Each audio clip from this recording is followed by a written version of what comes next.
The year is 1177 AD.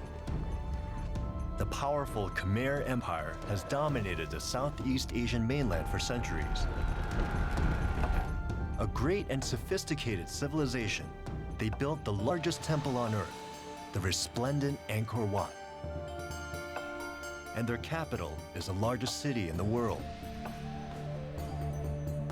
But now, the empire is faltering, and the Khmer suffer a great humiliation at the hands of an invading enemy.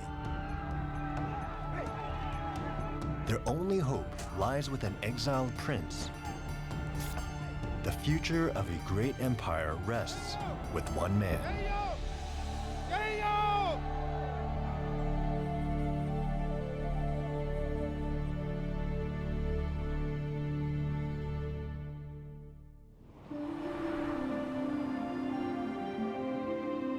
Centered in the vast northern plateau of what is now Cambodia, a great kingdom thrived for centuries. The Khmer were the builders of Angkor Wat, a masterpiece that's still the largest sacred structure ever built. Their culture was rich and complex, blending their adopted religion of Hinduism with older indigenous traditions and beliefs. Their art and monumental architecture was so impressive and advanced that some local people still believe they must have been built by gods.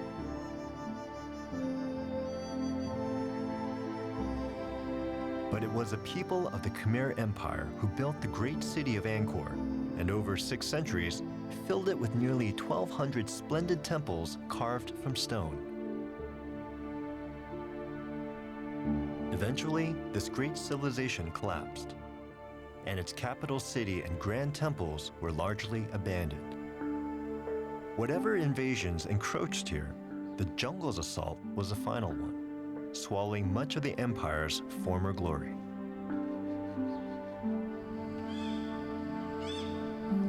It's often said that nature is the final conqueror of all things.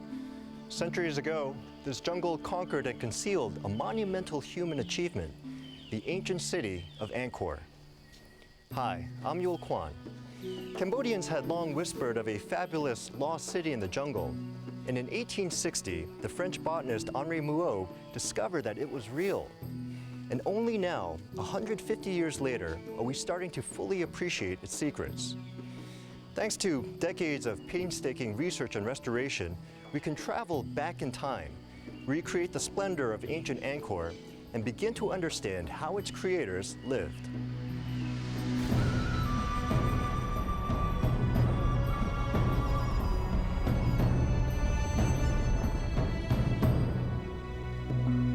Angkor's lichen-covered temples still hide undiscovered treasures. This structure has been referred to as the Chamber of Jewels, where some claim glittering gems once adorned its walls.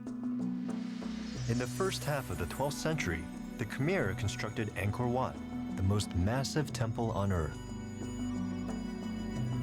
The empire at that time dominated Southeast Asia and was ruled by a powerful and charismatic king, Suryavarman II. But after his death, the Khmer Empire faltered. Internal struggles and attacks by bordering empires weakened the Khmer territory. Then, in 1177, the Champa kingdom attacked Angkor.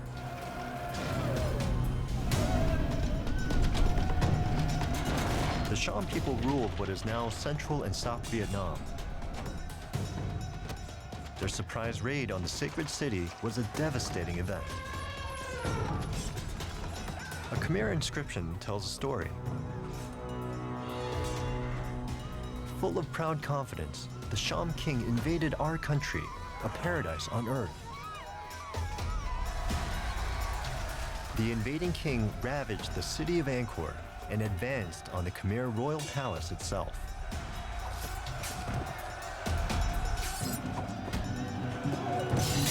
A stone sculpture records that, with a powerful fleet, he pillaged it and put the king to death, without listening to any reason or proposal of peace. The Khmer king lay dead. With their king murdered and their city occupied, the Khmer were deeply humiliated. To one man, the insults were unbearable. A royal prince whom history would call Jayavarman VII.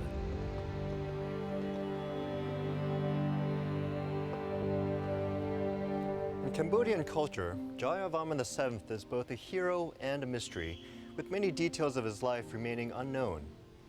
He was indeed a royal prince, though he probably didn't have a legitimate claim to the throne. He's believed to have been out of favor with the Angkor rulers, living with his wife in voluntary exile to avoid being killed. When the Cham army attacked, he wasn't in the city of Angkor and may in fact have been visiting the Champa Empire itself. Inscriptions carved during his reign describe him as a brave warrior, deeply pained by the subjugation of his native people.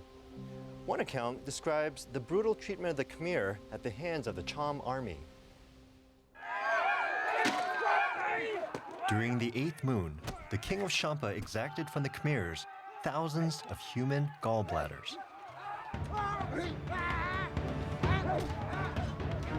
They would confront people, throw a hood over their heads. Then they would stab them in the side with a dagger and remove the gallbladder.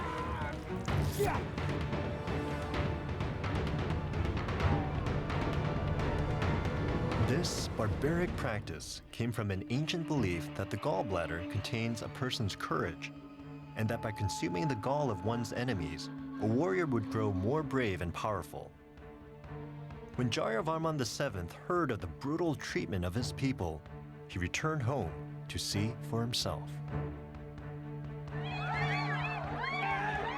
Violence and chaos reigned in the occupied Khmer Empire.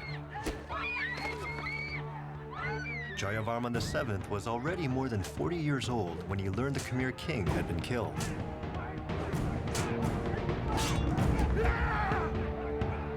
When he saw what was happening, he felt called to defend his homeland.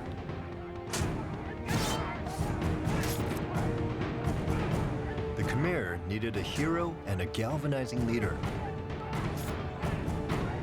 But defeating the Cham would be no easy task.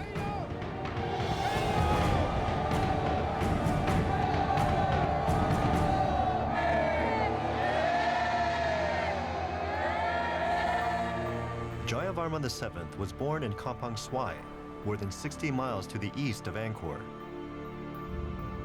Thanks to rich deposits of iron ore, the region was a major producer of weaponry. Jayavarman VII made this his home base as he worked to consolidate his power. He was able to raise a sizable army and began training, preparing his forces for war with the Cham.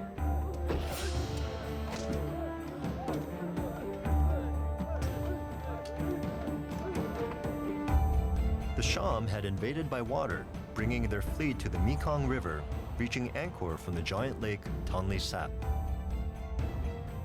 Jayavarman VII's forces pushed the invaders back to the lake and eventually farther south.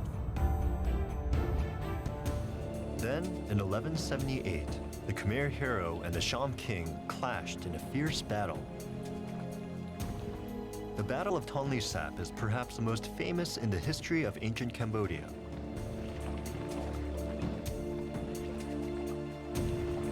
Khmer ships were almost 90 feet long and carried some 45 men. The Cham vessels were closely matched.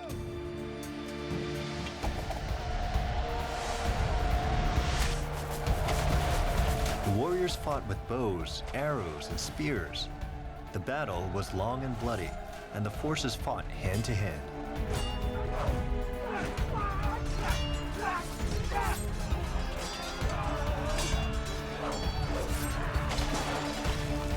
Both Jayavarman VII and the Cham king fought alongside their men. An inscription reveals the outcome. Jayavarman VII slaughtered the Cham king and protected this land.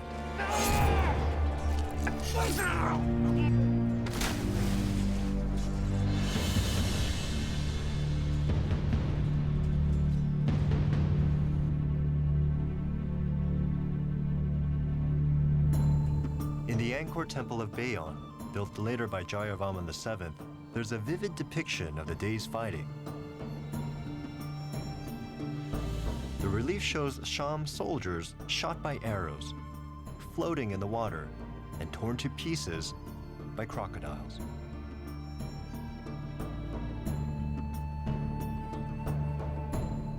That old saying, history is written by the victors, was certainly true in the late 12th century. Almost everything we know about Jayavarman VII comes from inscriptions written during his reign. The passages are likely propaganda, but they do tell us a lot about life at that time. For example, we know that Jayavarman VII was a powerful king who broke with tradition in many ways. He became a devout Buddhist and was a compassionate ruler who put the needs and comfort of his people first. In 1181 AD, 3 years after the defeat of the Sham, Jayavarman VII was crowned king. He was likely accompanied by his queen, said to be as wise as the greatest learned men.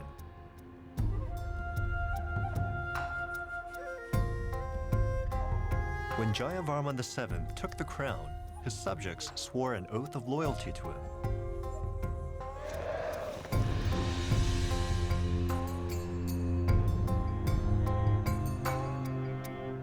So began the reign of Jayavarman VII, considered one of the greatest rulers in the history of the Khmer Empire. But when Jayavarman VII ascended the throne, his people were in despair, and his kingdom lay in ruins. The new king quickly undertook a series of massive projects to restore and rebuild the capital city. First, he built a substantial defensive wall around the heart of the city, replacing a wooden parapet. Then he restored the moat surrounding the city and made it deeper. The enormous moat measured 400 feet across and was connected to the complex system of Angkor's waterways. By restoring the moat and installing the massive 30-foot-high wall, he made his city into an impregnable fortress which no invader could breach. This new wall defined Angkor Thom, Jayavarman's royal city built within the ancient Angkor region. Angkor Thom means great city, and even now, its parameters are distinctly outlined in the Cambodian jungle.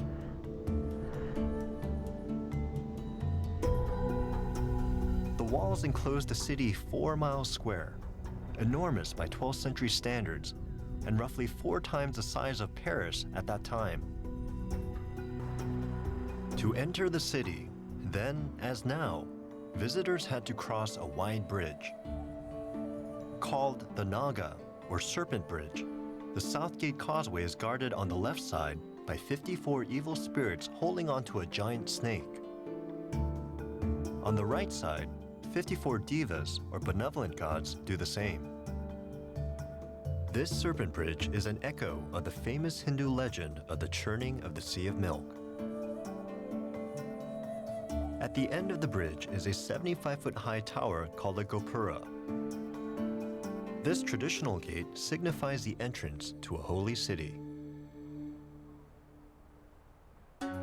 Inside the gate lay a sprawling metropolis with great temples and public squares, as well as the ornate royal palace. This is the Terrace of the Elephants, the entrance to the royal palace.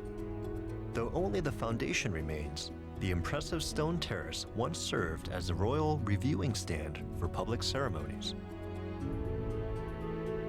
Life-size statues and reliefs of elephants grace both sides of the central terrace. The images are appropriate because the square was also used to train combat elephants for battle. The king presided over public events from here, at the center of the terrace. Statues of a lion and the Naga, a mythical serpent, stand on either side of the king's platform. Mythical birds called Garudas support the terrace from beneath.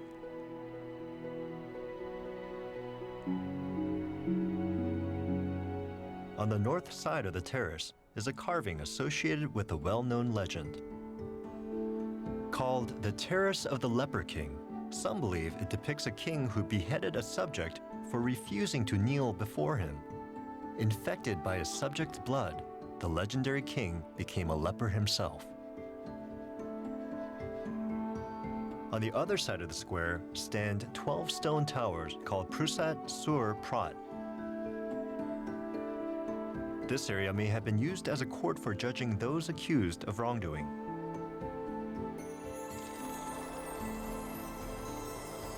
The terrace was once a splendid public space, ringed with covered galleries gleaming in the sun. Jayavarman VII restored the palace within Angkor Thom. The palace was originally built in the 9th century, but burned down during the war. Until recently, the original appearance of the palace was a mystery. Aside from the gopura leading to the main entranceway and the 13-foot-high surrounding wall, the palace itself no longer stands. To learn more, French archaeologists drilled thousands of holes in the ground and analyzed the soil samples from here. We now know that the palace was built on top of a large wooden foundation, only fragments of which survive. This piece was 40 to 50 centimeters wide, 13 to 16 feet in length, about 8 inches in thickness and very sturdy. This was used as a foundation, and structures were built on top of this platform. The entire palace covered 37 acres. Its wooden columns are long gone, but it's often possible to see where they once stood. Other evidence of the placement of these columns is found throughout this area, indicated by stone foundations and indentations. All the buildings here, the palace was built in wooden construction, and maybe they copied the techniques of bonding of pieces of stone from the wood construction. The buildings of the palace would have been connected by splendid high-ceiling galleries supported by the columns. A row of columns 31 inches in diameter once stood on top of this stone platform. These columns were built with local trees called sloram and koki, which are so dense they sink in water. These sturdy supports held up a gallery roof, which did not survive. But history left us an invaluable description of the palace's facade. Near the end of the 13th century, a Chinese diplomat named Zhou Daguan was sent to the Khmer Empire and ended up staying for 11 months. The memoir he wrote about life in Angkor Thom is still a valuable resource for historians. In his book, The Customs of Cambodia, Zhou writes, "The main hall of the palace was covered with lead tiles. The rest had stone tiles, while the columns were engraved with images of the Buddha."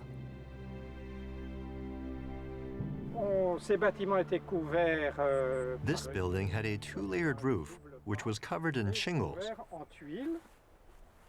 As you can see here, most of the shingles were glazed. They were painted yellow or a greenish yellow, and along with porcelain, this was often used in the 10th century.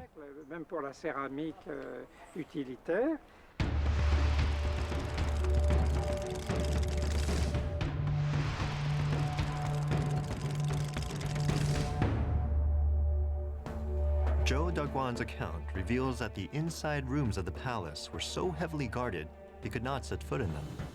He could only glimpse the king from outside. But there are clues in a relief carved on the eastern side of the Bayon Temple, which records the lifestyle of the royal family.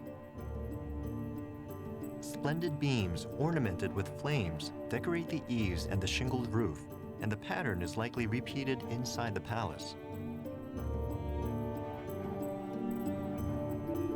Zhou Daguan also recorded what he saw of the king's chamber from far away. There is a golden window there, and below the window is the image of an elephant. For the first time ever, all these clues allow us to recreate what the palace may have looked like at the height of the Khmer Empire. The palace had many luxuries. Though it's now a children's swimming pool, this was once a royal outdoor bath, 50 yards wide and 100 yards long.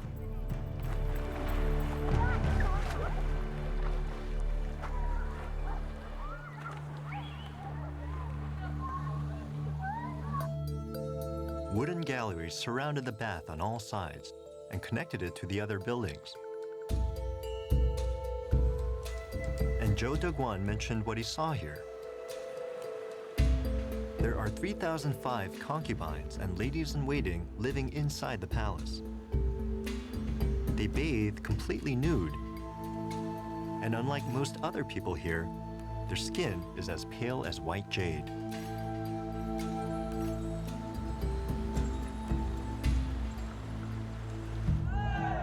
In the 13th century, the Angkor area supported a large population.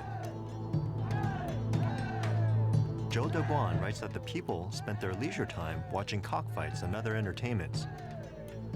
And, he said, they had plenty to eat. Zhou also wrote that in the countryside and rice fields were herds of thousands of wild water buffalo.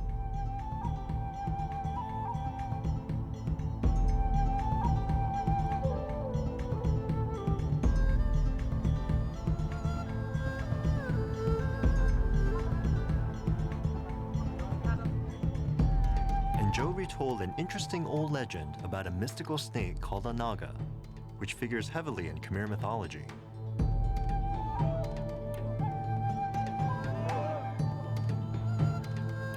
This story is set in the 10th century in the temple of Pimianakas, which means Palace of the Heavens. Inside the soaring palace is a secret temple.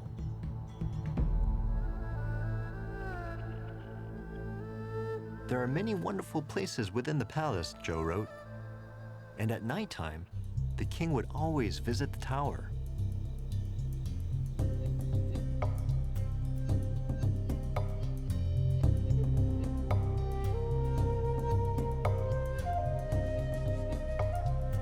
In the middle of the tower lived the spirit of a snake with 9 heads.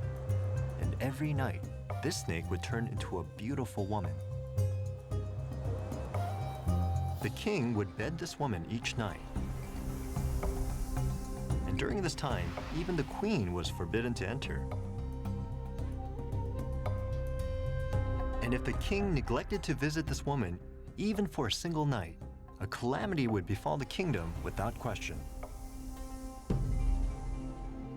Jayavarman VII would have known this old tale, as well as others from Khmer mythology. But he differed from nearly every previous Khmer king because he was a Buddhist. Together with his queen, he performed a sacred ritual every May called Bathing the Buddha.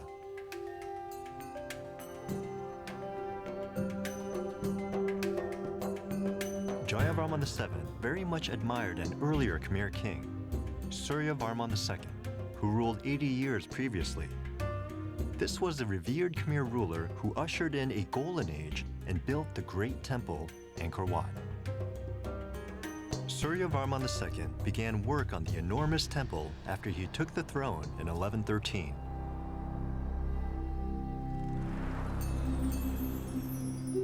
Completed in just 40 years, this temple was designed as a Hindu shrine devoted to the god Vishnu.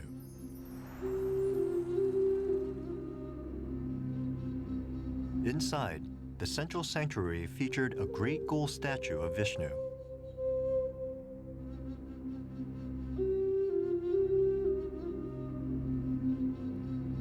Jayavarman VII admired his predecessor's great temple, and he resolved to build his own. But his masterpiece would be a Buddhist temple in the center of Angkor Thom, his great walled city.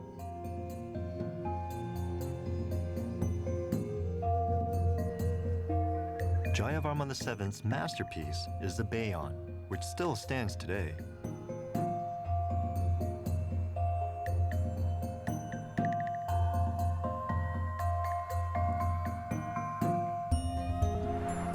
This dramatic temple is a rectangular structure 750 feet east to west by 500 feet north to south.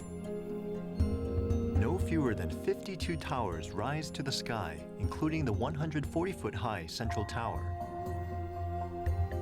And gazing impassively from the sides of these towers are the carved reliefs of 173 faces.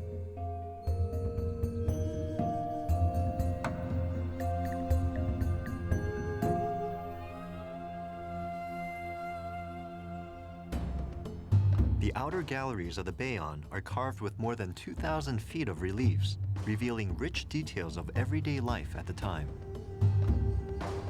There are images of men enjoying dogfights and foreign buyers harassing topless Khmer women who are selling items on the street. A woman points an accusing finger as she cooks. Her finger is directed at her son, who is wasting valuable time watching a cockfight. There's an image of a valiant Khmer warrior as he skewers an enemy Sham soldier with a spear. There's also a detailed scene of the Sham in their boats on Lake Tonle Sap as they invade Angkor. In the eastern gallery of the temple, the reliefs celebrate the life and reign of Jayavarman VII.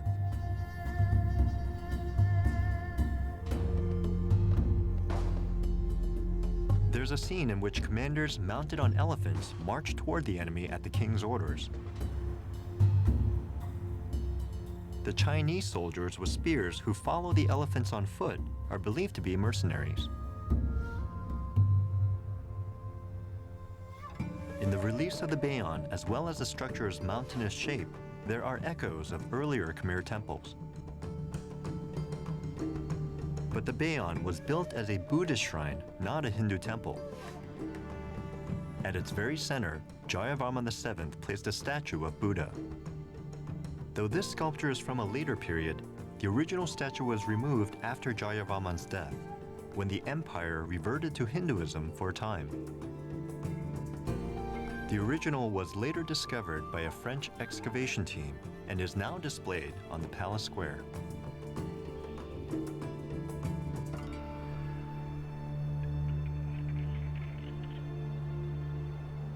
The construction of the Bayon posed many challenges to its ancient builders. Interestingly, there is a scene in a gallery relief of the temple which depicts how the temple was constructed. It shows how the foundations were built. They used sand inside wooden frames in order to accomplish this. The reliefs depict how the foundations were built, how the stones were moved, and how they were stacked.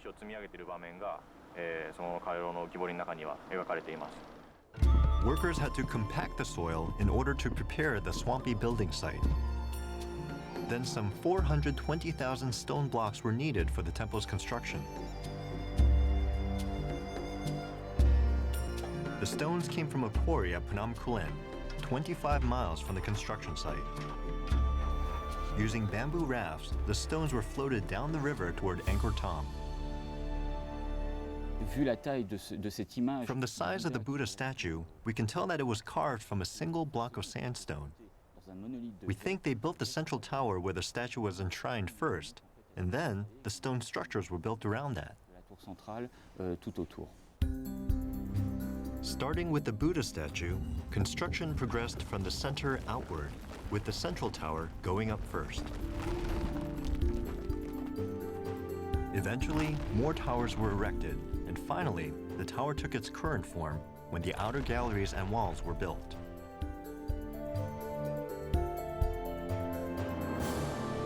Though now only columns remain, it's believed they once supported a wooden structure.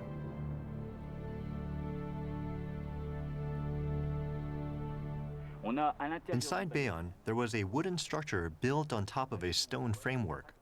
Today, only fragments remain from where this structure was secured. This was a common architectural element often used in monuments during the time of Jayavarman VII. That is, from the end of the 12th century to the beginning of the 13th. This sturdy stone wall and door frame suggests there was once a door here. And there are other clues to how the temple once looked. Zhou Daguan's memoir describes the exterior of the Bayon. There is a golden tower at the center of the complex, and there are 20 stone towers surrounding it. In addition, there are some 100 stone chambers. The records of a Chinese diplomat who visited in the late 13th century are quite interesting. They contain information about the design of Angkor and its population. Unfortunately, some of the information is either erroneous or unverifiable. The records mention golden towers in Bayon, but we could not find traces of gold in Bayon. It's similar to a mention of bronze towers in Bapwan, but no traces of bronze were found there either. We think this may be because they painted the towers to resemble gold or bronze. But from an archaeological point of view, we can't prove it. Based on evidence and expert opinions, these computer images reveal the probable appearance of the Bayon when it was completed. In the exact center of Angkor Thom, Jayavarman VII built the splendid Bayon in honor of the Buddha. The most striking feature of the Bayon is also the most mysterious: the eerie faces gazing out from the temple. More than 200 of them hold your gaze wherever you look. Some are more than 25 feet high, and no two are exactly alike. But what do the faces mean? Are they meant to be gods or people? Were they sculpted as portraits, and if so, of whom? The answers are as fascinating and varied as they are controversial. One of the first modern scholars to study the Bayon was Georges Seydes, director of the French School of the Far East for 18 years. Seydes claimed that the faces on the towers were that of Jayavarman VII himself, portrayed in the form of the Buddha. This theory was accepted as fact for many years, but recently, prominent Japanese scholars have proposed an entirely different explanation.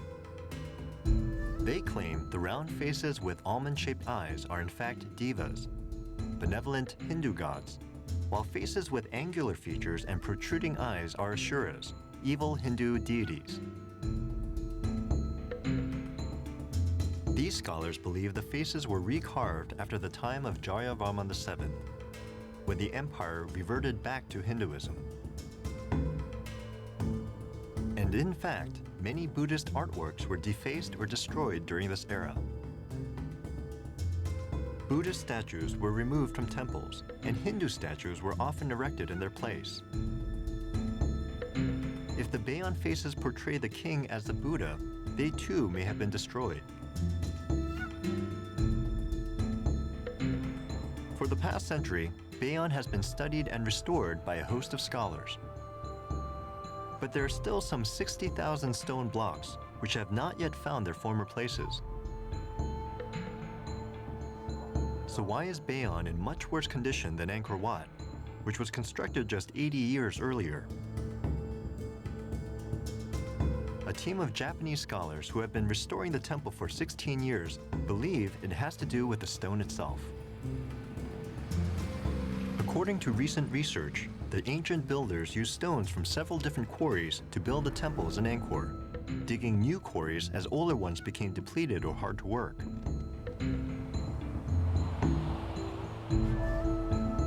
So perhaps by the time the Bayon was constructed, the choice of stone was much more limited.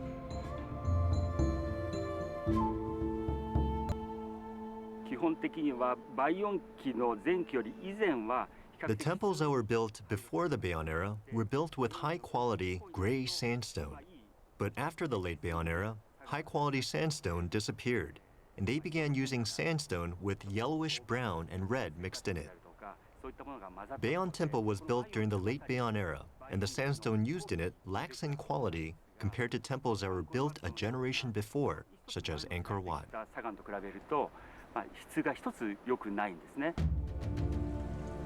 Jayavarman VII filled the Angkor region with temples and other structures.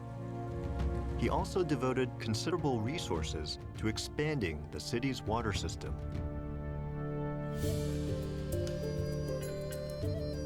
the Khmer's ingenious water management compensated for the extremes of the region's distinct rainy and dry seasons, using a complex network of canals, waterworks, and reservoirs. Rainwater was stored in ponds called barrays, then accessed throughout the year via canals.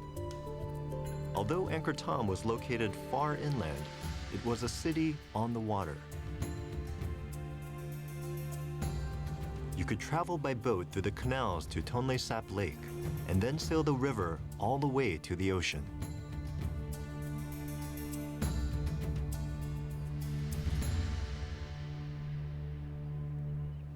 The Khmer Empire's success and prosperity depended to a large extent on its irrigation system. The Chinese diplomat Zhou Daguan reported that the Khmer could produce 3 or even 4 rice harvests a year, enough to feed 1 million people. He also described the wet season, saying that the high water mark around Lake Tonle Sap could reach 70 or 80 feet, completely submerging even tall trees. Modern scholars owe a great deal to Zhou, who wrote about Khmer life in great detail. His memoirs describe day-to-day city life, the economy, social customs, and even the king's relationship with his people. For example, Zhou wrote about the appearance of the king's procession in the year 1296. When the king went on an outing, he was accompanied by 300 to 500 ladies-in-waiting carrying candles in the daylight. He was escorted by a procession of horses, flags, and a band, as well as a retinue of female warriors.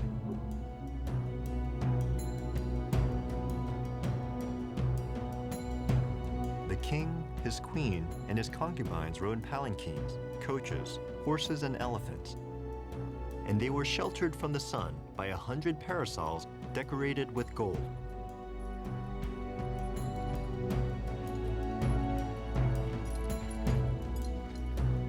The tusks of the king's elephant were ornamented with gold, and the king carried a sacred sword in his hand. His hands were painted red, and he was surrounded by a battalion of elephants. There was a group of women who swept the road behind the king to erase any trace of the royal procession. If the king's procession was impressive, then his military resources were even more formidable.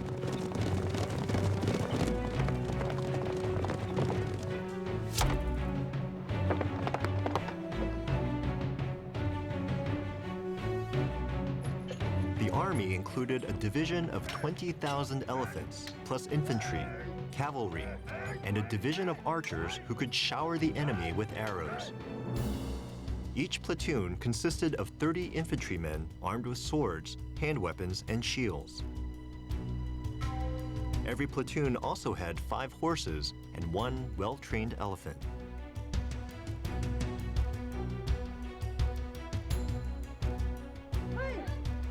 Women were also part of the military. The elite Royal Guard was entirely female, and women warriors fought beside men in times of war.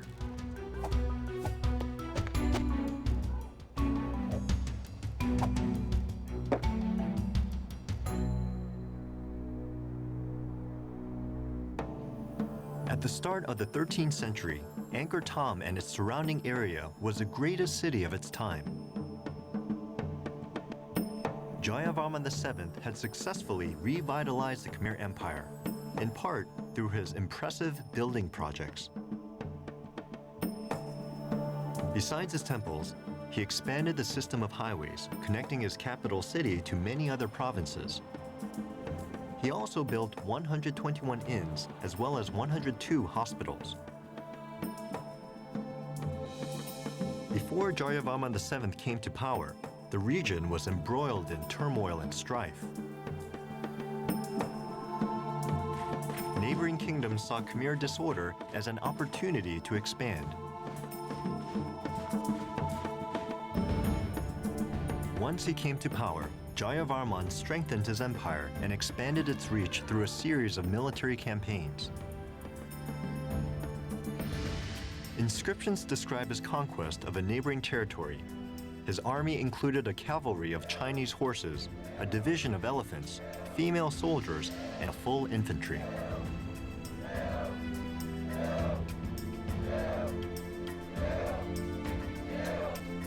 The newly improved highways offered more efficient routes for military travel. Long processions of soldiers and commanders covered great distances by road. The scene is depicted in a gallery relief in the Bayon. These long marches were comprised of more than just soldiers. Because each campaign lasted years and involved tens of thousands of troops, many soldiers brought along their families.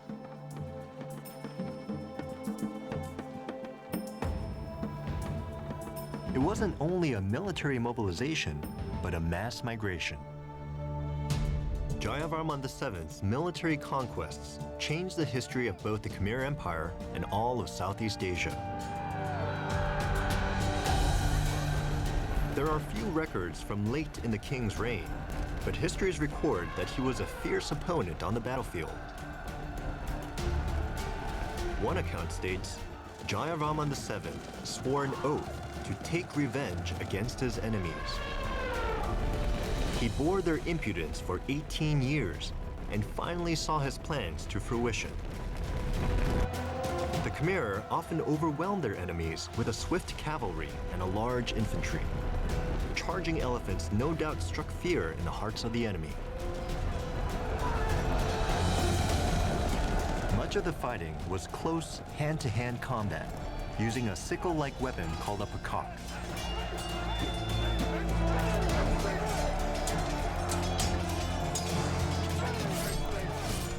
Khmer troops were renowned as well-trained, determined warriors.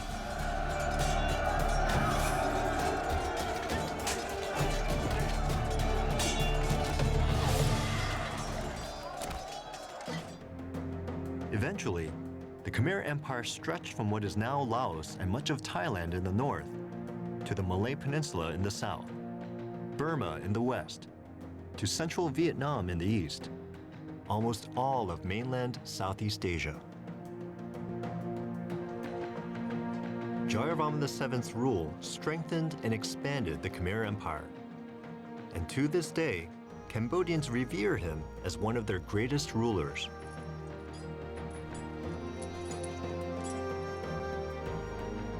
In the centuries since his reign, nature has obscured his capital city, the proud center of a powerful Khmer Empire. But the legacy of what he created endures. The stately terrace of the elephants, the haunting faces of Bayon Temple, and the many symbols of a deep Buddhist faith all continue to inspire visitors from around the world. Today, hundreds of monks still make pilgrimages to Angkor Thom to learn, teach, and worship as their ancestors did. Though modern conservationists cannot reverse hundreds of years of nature's advances, they can help us imagine how these palaces and temples once appeared and how they supported a vibrant and thriving Khmer civilization.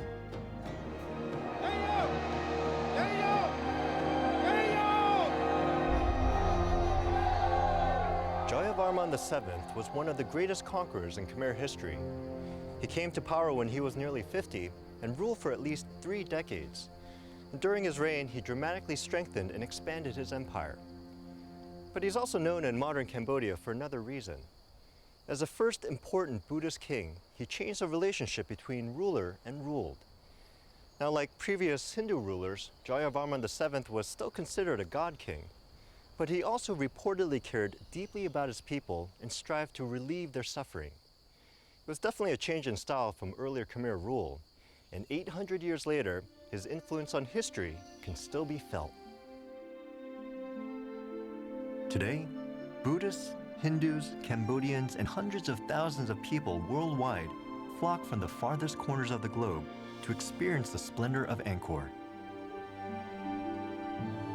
And though the kings who built these astonishing structures have long since passed, it is their triumphs that have left a great legacy, teaching us about the people of this sprawling empire and how their early accomplishments helped shape the world.